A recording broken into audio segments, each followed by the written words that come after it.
Rob Smedley, la F1 espérait changer la hiérarchie avec le règlement 2022. Il commente les difficultés de Mercedes en ce début de saison. Donc c'est un ancien ingénieur Ferrari, désormais consultant technique pour la F1. Il est lui-même surpris de voir Mercedes avoir raté sa monoplace.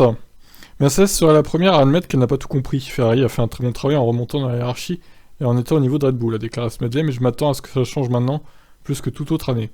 Les gens trouvent de gros morceaux de performance dans de nombreux domaines différents. La phase de développement de la voiture est à un stade précoce. Les voitures vont changer de manière significative de la première à la dernière course.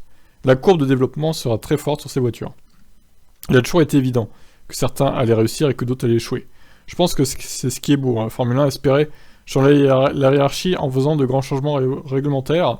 Non seulement ça change, mais il y aura une certaine évolution tout au long de la saison. Si vous pensez à tous les moments emblématiques de la F1 au fil des ans, il y a toujours eu 2 ou 3 pilotes qui se sont affrontés dans des batailles mythiques sur la piste, qui ont couru à 300 km/h roue contre roue. La résolution est venue en comprenant pourquoi les voitures ne se suivaient pas de près.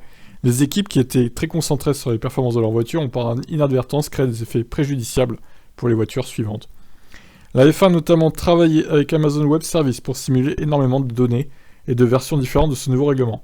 Sans ce travail de fond, il aurait été impossible de respecter à ce point le cahier des charges se basant sur le spectacle.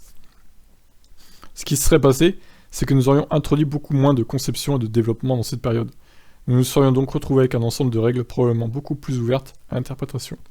C'est ce qui se passait dans le passé, permettant aux équipes de partir dans de nombreuses directions différentes et de perdre les objectifs de haut niveau que les détenteurs des droits du sport essayaient de fixer.